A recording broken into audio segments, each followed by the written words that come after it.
Nah, tadi disebutkan oleh paman Anda, Pak Rustam, bahwa Anda mengatakan, Pak, mati itu sakit. Apa yang Anda rasakan waktu itu? Rasa dada sesak, terus sakitnya tuh seperti ditusuk pedang, terus seperti kulit binatang Dikuliti gitu? dikuliti hidup-hidup. Sakit sekali waktu itu Sakit rasanya? sekali. Terus di dada saya terasa sesak. Setelah itu paman saya mengajar saya mengucap kalimat thayyibah, terus mengucap dua kalimat syahadat, asyhadu an la ilaha illallah wa asyhadu anna muhammadar rasulullah.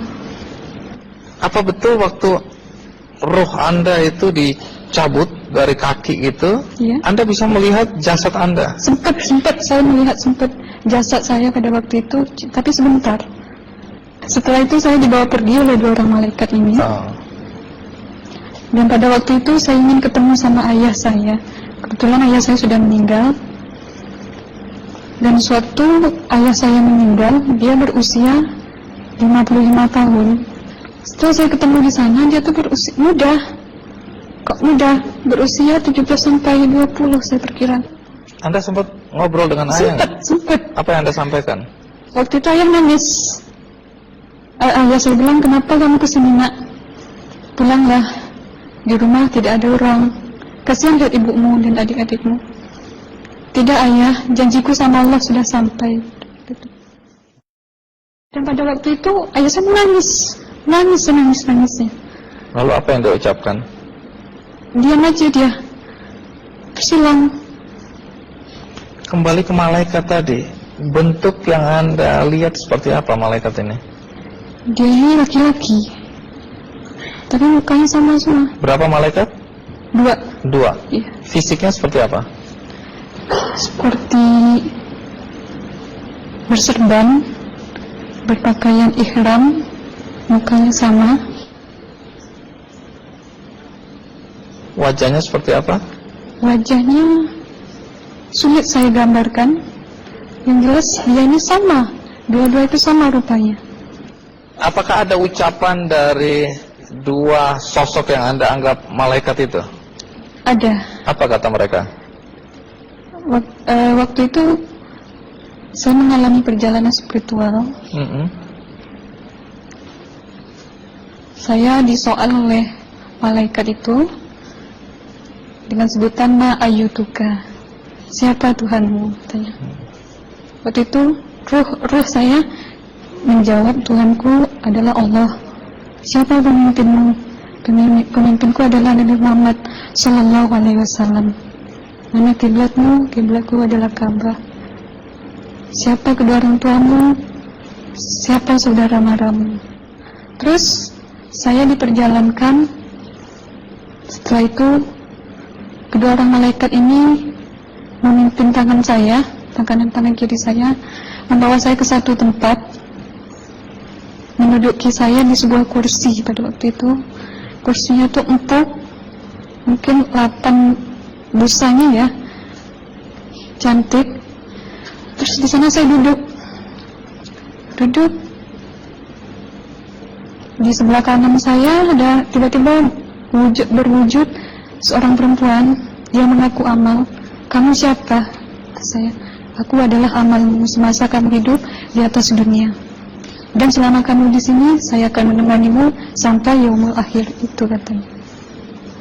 Dan pada waktu itu saya melihat perempuan-perempuan solehah berpakaian muslimah, berkerudung, mencium pipi kanan, pipi kiri. Mungkin salam perkenalan pertama waktu menduduki di situ. Setelah itu saya dihijrahkan lagi, dibawa oleh dua orang malaikat ini lagi, melihat dosa-dosa besar ya. Di sana saya diperlihatkan ada seorang laki-laki memikul besi di bahunya. Saya perkirakan besi itu mungkin beratnya tuh berton kali ya. Berat sekali ya. Berat sekali. Terus dia berjalan nggak sampai ke tujuannya. Berlumuran darah nanah, baunya na'udzubillah misalnya. bajunya tuh sobek-sobek. Waktu itu roh saya disaksikan oleh Amal. Saya tanya kepada Amal, roh tanya sama Amal, wahai Amalku, dosa apakah yang manusia ini lakukan sewaktu ia hidup di atas dunia? Amal menjawab pada waktu itu, sewaktu manusia ini di atas dunia, dia ini adalah menyantet orang, meneluh orang, sehingga dia berjalan nggak sampai yaumul akhir, katanya. Yang kedua, saya melihat ada seorang laki-laki saling bunuh-membunuh. Sebentar kayak gitu lagi. Waktu itu, sewaktu manusia ini hidup di atas dunia, dia adalah seorang pembunuh, hingga dia tidak mau bertanggung jawab terhadap orang yang dibunuhnya.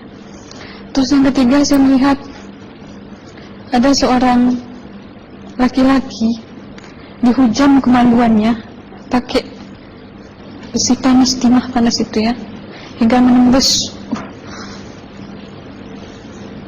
Waktu itu roh bilang sama Amal, wahai Amalku, dosa apakah yang manusia ini hidup di atas dunia? Amal waktu itu menjawab, sewaktu manusia ini hidup di atas dunia, manusia ini adalah seorang perzina. Setelah itu saya melihat ada seorang laki-laki disebati oleh rotan. Rotannya itu menyebati kulitnya tuh hingga lepas daging sama kulitnya. Itu Amal menjawab, sewaktu manusia ini hidup di atas dunia, dia ini tidak pernah sholat Islam. Hingga waktu matinya pun dia tidak mengucap 2 kalimat syahadat. Dan pada waktu itu roh sama Amal sempat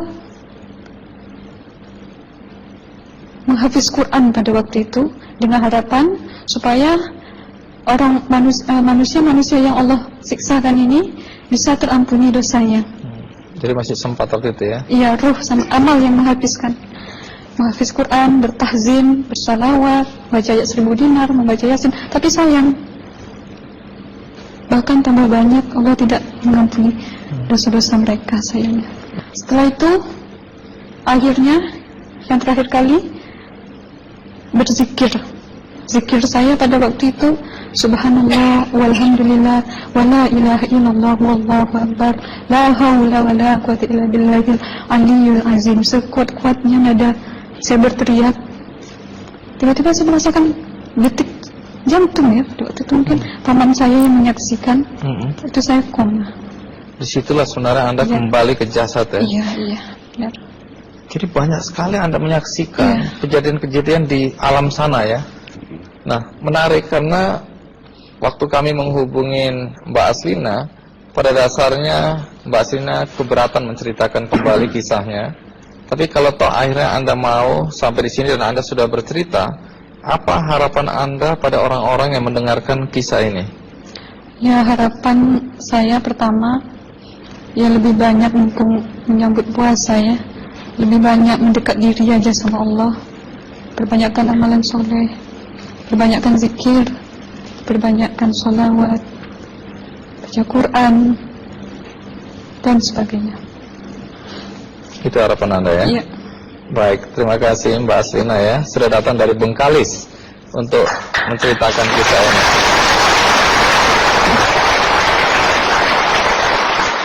Dua ada Pak Komarudin Hidayat ya, bukunya sangat terkenal yaitu Psikologi Kematian dan Berdamai dengan Kematian. Ini menarik karena di buku pertama itu secara jelas Pak Komarudin mengatakan bahwa dia mewawancarai orang-orang yang pernah mati suri. Nah, boleh tahu apa yang Anda temukan dari pengalaman mewawancarain orang-orang yang pernah mati suri? Ada berapa istilah yang saya jumpai, yaitu orang yang mengalami keluar dari badan, namanya OBE, out of the body experience. Ini bukan mati suri, tapi orang ya sehat, dia ketika tidur itu bisa keluar dari badannya. Ini kalau dalam tradisi Jawa ada namanya Ngrogoh Sukmo juga ada kan, satu. Nah, ada lagi orang yang pernah mengalami mati suri, kemudian namanya NDE, Near Death Experience. Pengalaman rohani itu, ini kan sebenarnya menjadi kepercayaan klasik semua bangsa dan agama percaya. Dan agama juga mengatakan bahwa dalam diri kita itu, kehidupan yang primer, itu kan kehidupan rohani, yang ada dalam jasmani. Nah, pengalaman mati suri ini sungguhnya hanya memperkuat saja keyakinan agama manapun juga. Nah, kemudian, cerita-cerita ini secara ilmiah sulit dibuktikan, tapi sulit juga diingkari. Nah, berapa hal yang orang pernah saya wawancarai. Satu, bahwa rohani ketika keluar dari badan ini ibarat flash disk ya, atau rekaman, maka kemudian ketika roh di sana itu akan kelihatan semua rekamannya. Rekaman atas amalnya, perbuatannya. Sebenarnya badan ini kan merekam kan. Kalau untuk membuktikan bahwa kita merekam, itu tidak usah sampai mati pun kita bisa membuktikan bahwa tubuh, lidah itu merekam semuanya. Nah, ketika rekamannya itu bagus, maka kemudian akan memberikan satu fasilitas yang nyaman, yang indah sekali. Seperti yang diceritakan mungkin saudari Aslina itu. Tapi sebaliknya, kalau rekamannya itu negatif, maka pengalaman rohaninya itu juga sengsara. Ibarat orang mimpi. Ketika mimpi sebelumnya itu indah hidupnya, maka mimpinya akan indah. Tapi kalau sebelumnya itu sengsara, maka mimpinya sengsara. Kira-kira sederhananya seperti itu. Tapi pesan moralnya dari sekian banyak yang saya wawancarai, itu satu gini, bahwa orang umumnya itu berubah total, karena dia yakin bahwa hidup ini ternyata tidak selesai dan kematian, bahwa nanti ada kelanjutannya, jadi ada hukum sebab akibat. Maka sekian banyak orang yang pernah saya wawancarai, yang tadinya tidak bayar pajak, jadi bayar pajak, ya kan? Dan orang-orang yang merasa menang perkara karena nipu orang, dia kemudian dia malu, dia bertobat, sehingga berusaha dia untuk selalu membuat rekaman kebaikan untuk hidupnya. Nah, ini bagi saya itu believe it or not, tapi ternyata sekian banyak orang yang saya wawancarai itu betul-betul berubah hidupnya. Luar biasa. Ya. Oh, terima kasih Mas Kamarudin.